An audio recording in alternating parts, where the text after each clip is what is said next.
오늘 우리가 읽은 본문 말씀은 오랜 세월에 걸쳐서 많은 우리 믿음의 성도들, 우리 신자들이 큰 힘과 위로를 얻은 그런 성경 구절이 됩니다. 시험과 환난과 핍박이 있었을 때에 이 말씀은 우리의 신자들을 떠받쳐주는, 그 믿음을 붙잡아주는 어떤 반석 같은 말씀이 되어왔습니다.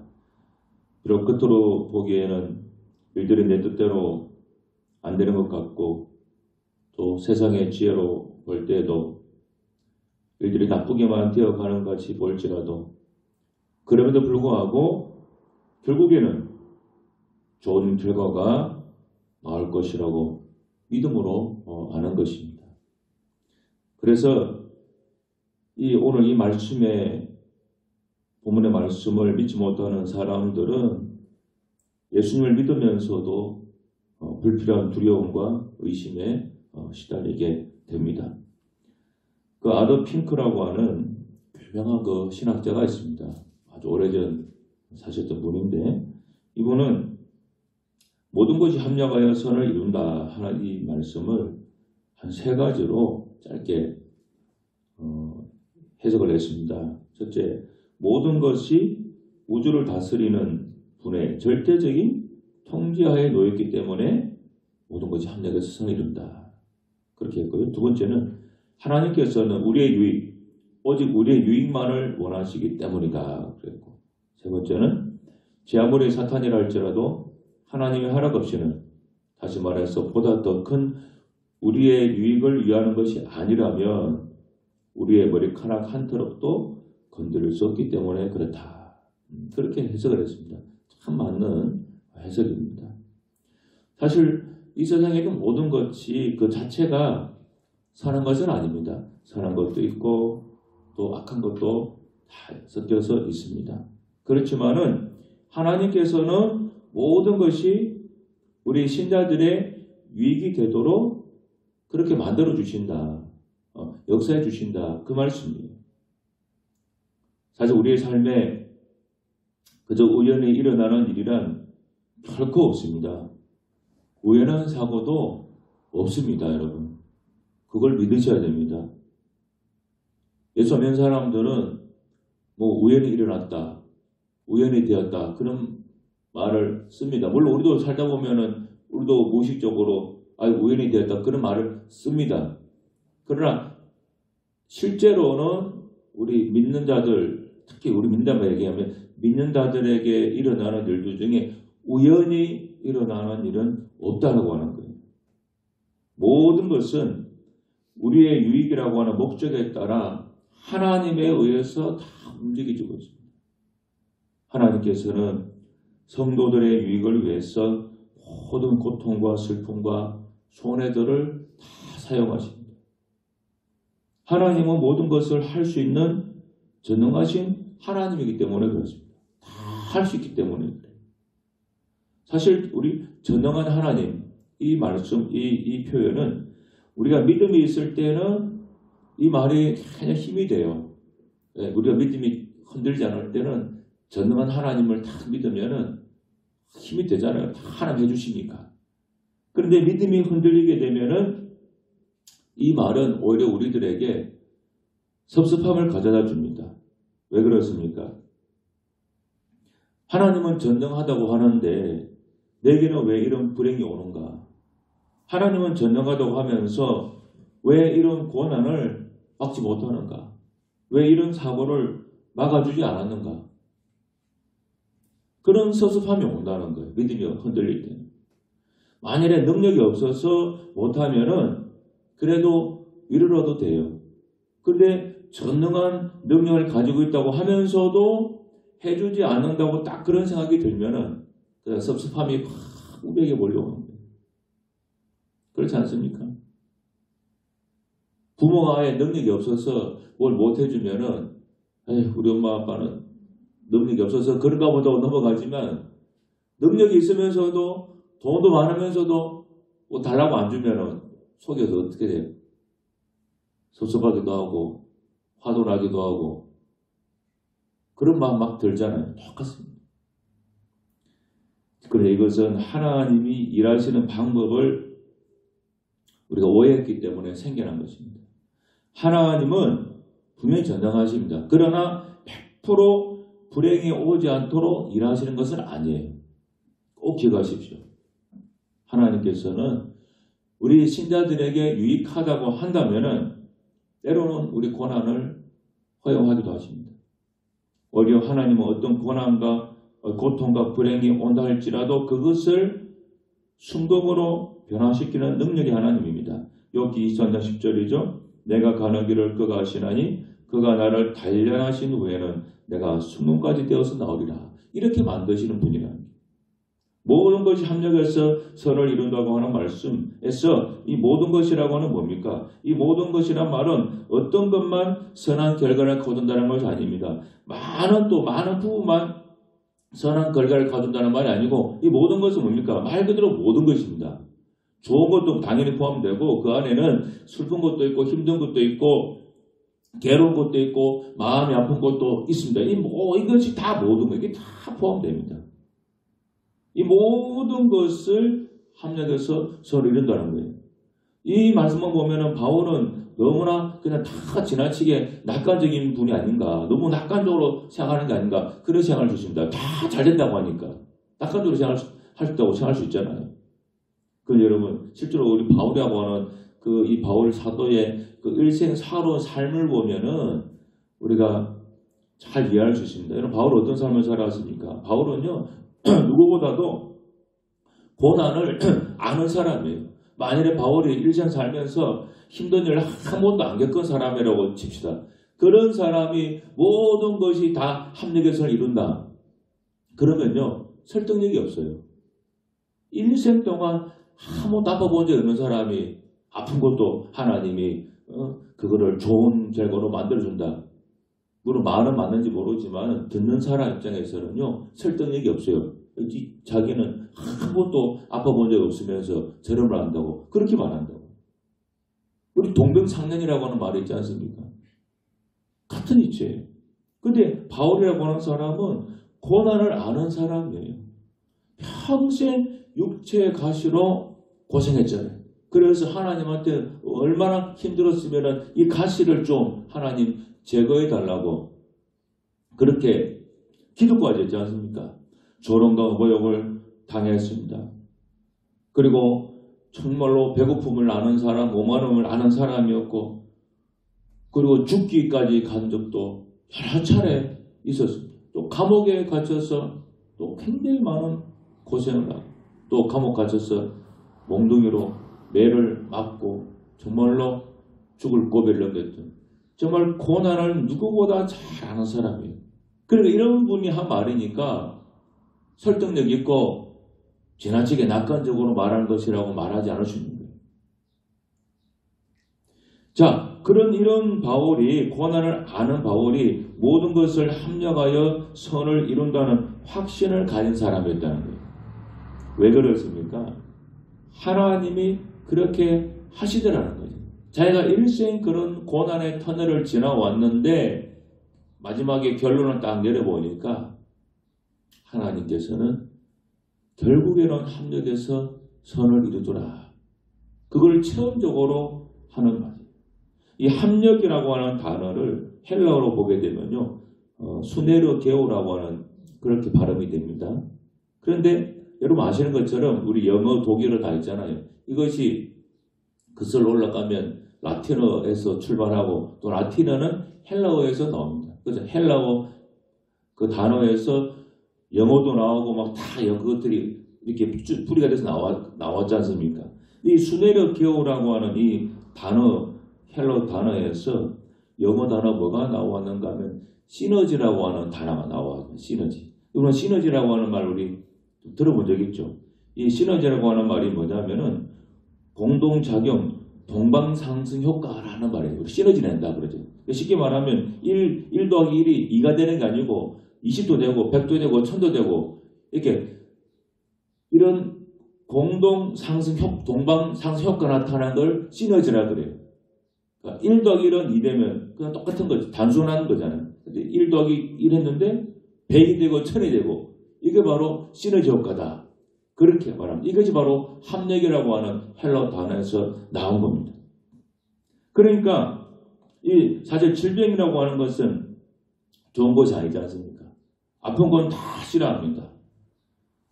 질병이 아주 선하고 거라고 축복이라고 하면은 원래 믿는 사람들은 뭐 이해할 수 있지만은 대부분 사람들은 정신 나갔다고 할 것입니다. 실패도 반가워할 만한 것이 아닙니다. 뭐 죽으면 더할 날도 없죠. 죽으면 사는 것이 아니죠. 다 죽으면 슬픈 것이고 괴로운 것입니다. 그런데 하나님 손에 들어가 이 모든 것이 하나님 손에 딱 들어가면은 모든 것이 합력하여 선한 결과로 나온다는 거예요.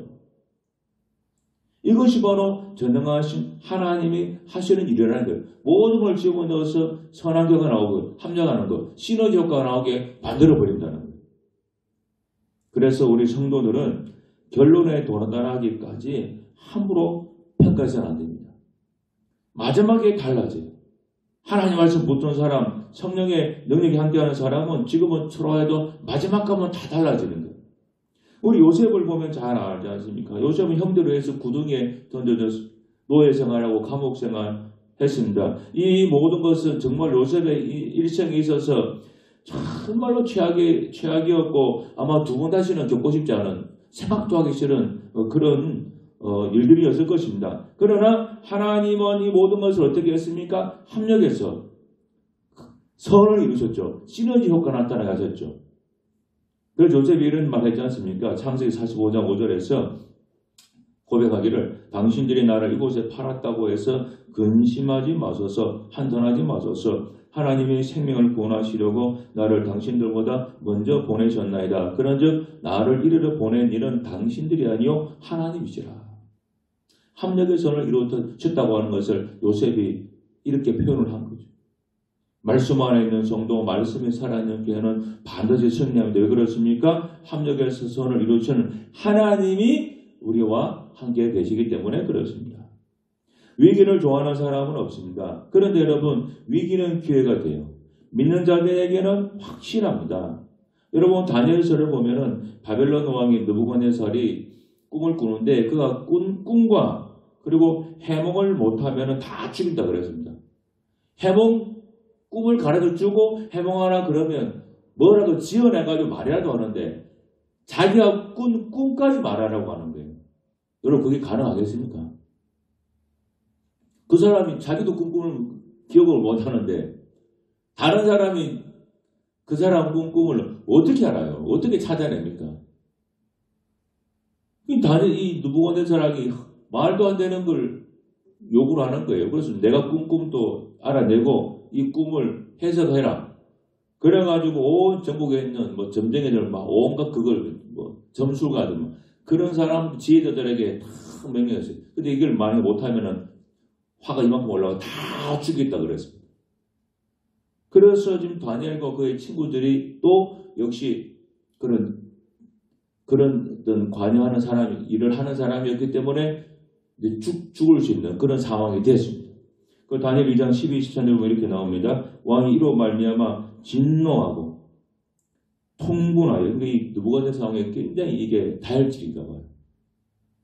화가 머리끝까지 치밀어 올랐다는 거예요. 그래서 바벨론의 모든 지혜자들을 다 죽이라 명령하니라. 왕이 명령에 내리매 지혜자들은 죽게 되었고 다니엘과 그의 친구들도 죽이려고 찾았더라.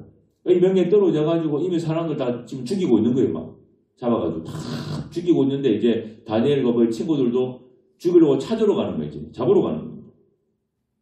이거 굉장한 위기죠.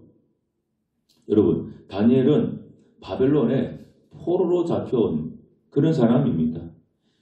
이 현체제 하에서 포로가 높은 자리까지 갈 수 있기는 어렵죠. 정말 어렵습니다. 특히 총리라고 하는 자리는 엄두도 낼 수가 없습니다. 그런데 위기가 어떤 길을 만든 것입니다. 다니엘 2장 48, 49절입니다. 왕이 이에 다니엘을 높여 귀한 선물을 많이 주며 그를 세워 바벨론 온 지방을 다스리게 하며 또 바벨론 모든 지혜자의 어른을 삼았으며 다니엘은 왕궁에 있었더라. 자, 보세요. 위기가 다니엘에게는 기회가 된 거예요. 이 위기라고 하는 이 어떻게 보면 나쁜 것이 하나님의 합력해서 선을 이루어 주심으로 총리가 되는 그 발판을 만들어 줍니다. 기회가 있는 거예요. 그래서 이 위기는 한자인데 이 한자 위기와 기회 이 한자 속에 기는 우리가 기회할 때 기자입니다, 여러분. 그래서 위기에는 기회도 있고 위기도 다 있다는 거예요. 그래서 우리 성도는 위기를 나쁜 것으로만 생각하면 안 됩니다. 위기를 보는 관심이 달라야 돼요. 위기가 없던 자리를 만듭니다. 위기가 없던 길을 만들어줍니다. 위기가 없던 사람을 붙여줍니다. 다니엘이 위기를 만나니까 총리가 되는 길이 쫙 만들어지잖아요. 그전까지는 그렇게 나갈 만한 길이 안 생겼지만 위기가 딱 오니까 없던 길이 딱 생기죠. 여러분 홍해 바다가 가로먹으니까 뭐가 생기니까 홍해가 쫙 갈라지는 길이 만들어지잖아요. 우리가 살다 보면은 고난의 파도가 닥쳐올 때가 있습니다. 질병의 파도가 오고 경제위기 파도가 오고 힘든 인간관계의 파도가 오고 또 자식 고난의 파도가 오고 이런 파도가 일생 우리 사는 동안에 막 우리에게 다가옵니다. 여러분 이 파도로 가는 것은 복에 따라서는 위기가 될 수도 있고 또 기회일 수도 있다고 하는 사실입니다. 우리 믿는 사람은 하나님이 항상 함께하고 있습니다. 그래서 모든 것이 사실은 기회입니다. 그것은 합력의 선을 이룬다고 말하는 거예요. 사람들은 위기라고 하는 것도 우리에게 기회가 됩니다. 파도 타기 하는 사람들처럼 우리 이것을 즐길 수가 있는 거예요. 이것이 바로 성도의 삶입니다. 이것이 바로 합력의 선을 이룬다고 하는 이 말씀이에요. 이 말씀을 믿는 사람한테는 어떤 인생의 고난의 파도가 와도 그것이 기회로 다 바뀔 수가 있다고 하는 것입니다. 중앙아시아 어떤 그 이슬람 국가에서 있었던 우리 한 선교사님의 얘기입니다. 이제 구소련 지역에 지금 이제 뭐 옛날 구소련 공산국가였을 때 그때가 30년씩 넘었을 때 한 분이 이제 구소련 지역에 선교사로 떠났습니다. 한 명의 기반도 교인도 없는 그 지역에 가서 이제 교회 개척을 했습니다. 근데 하나님의 특별한 은혜가 있어서 어떤 건물 안에 교회를 세울 수가 있었는데 문제는 그 건물 안에 개척교회 자기 교회도 있고 이슬람 사원도 같이 있었다고 그럽니다. 그러니까 이 이슬람 이 사람들이 막 선교사님을 불러서 협박도 하고 막 당신 나오면은 우리 죽이겠다고 하고 그런 위협이 있었습니다. 그러니까 굉장히 무섭죠. 또 그 시절에 그랬고 그래도 하나님 믿고 개척하러 갔으니까 늘 기도하면서 또 힘을 내고 용기를 얻었습니다. 근데 당신 안 나가면 죽인다고 하니까 자꾸 제 쪽으로 하니까 이렇게 대답했다고 그래요. 이 결정은 내 마음대로 할 수 없습니다. 지시할 씨는 윗분의 허락이 있어야 제가 나갈 수 있습니다. 그렇게 말했어요. 그러니까 이거는 윗분이라고 하는 것이 선교사님은 하나님을 얘기한 거예요. 그러니까는 자꾸 물으니까 귀찮아서 윗분이 누구냐 그러니까 뭐 나중에 말해주겠다 그냥 그러고 헤어졌어요. 하나님이라 그러면 미쳤다 그러니까 그걸 말을 안 해주고 그냥 윗분이라고만 하고 그냥 말았어요. 근데 그 당시에 그 지역의 북방 외교 문제로 우리나라 대통령이 여러 차례 다녀갔다 그래요. 그래서 정상회담을 해야 되는데 통역할 사람이 그 지역에 없었는데 마침 대사관에 연락을 받고 이 선교사님이 가서 그 통역을 대통령 사이에서 통역을 하게 됐는데 그 장면이 막 TV로 그 나라 저녁에 방송이 됐나 봅니다. 그리고 통역하고 집에 돌아오니까 그렇게 핍박하고 위협하던 그 이슬람 그 사원의 지도자가 찾아왔어요. 이렇게 얘기합니다. 텔레비전에서 당신을 봤습니다. 이전에 윗분의 허락을 받아야 한다고 했는데 그분이 혹시 대통령입니까? 그러더래요. 근데 그렇게 말했을 때 그냥 대답은 안 하고 그냥 웃기만 하고 넘겼다는 겁니다. 근데 그리고 나서는 이 사람들이 다시는 이 선교사님을 괴롭히지 않더래요. 그리고 나서 얼마 있다가 이 종교 지도자가 또 찾아왔어요. 이 이슬람에서는 기독교인들하고 같이 땅에 묻히는 것은 아주 불행을 여긴다 그래요. 그래서 우리가 당신들 때문에 우리가 도저히 견딜 수 없으니까 한 가지 제안하겠다고 그래요. 여기 잠깐 떨어진 곳에 한 4,000평 넘는 땅이 있는데 그 땅을 줄 테니까 거기다가 교회를 세우라는 거예요. 우리가 좀 나가서 떨어져 살자는 거예요. 같이 못 있으니까. 그래서 이분들이 마지 못해서 그냥 지는 척 하면서 나왔죠. 땅을 주고 교회를 세워주자 그러니까. 그래서 교회를 옮기고 이슬람 이 사람들이 그 사람들 헌금으로 그곳에 교회가 세워졌다 그래요. 그래서 아마 이슬람 사람들 헌금으로 세워진 유일한 교회가 아닌가 그렇게 얘기합니다. 잘 보십시오. 바로 이것이 합력의 선을 이루는 거예요. 위기가 기회가 돼요. 그 하나님 믿고 하나님께서 선한 결과를 주실 거라고 믿고 기도하고 견디니까 물론 힘든 과정은 있었지만 결국에는 마침내 좋은 결과가 나왔다는 거예요. 부조리와 모순과 사실 문제투성이 인생입니다. 우리 사람 사는 인생이 순탄하지 않습니다. 꽃길만 있지 않아요. 정말 요즘 꽃이 피어서 얼마나 좋습니까? 우리 인생이 정말 꽃길만 걸으면 얼마나 좋겠습니까? 저도 그래 살고 싶습니다. 꽃길만 걷고 싶고 편안하고 싶고. 그런데 우리 인생이 그렇지 않습니다. 문제도 많고 모순투성입니다. 좋은 건지 나쁜 건지 우리 모릅니다. 우리 인생은 알고 가는 게 아닙니다. 믿는 사람들은요, 우리 인생을 믿고 가는 거예요. 하나님의 제일 좋은 것을 주실 줄로 믿고 그냥 가는 것입니다.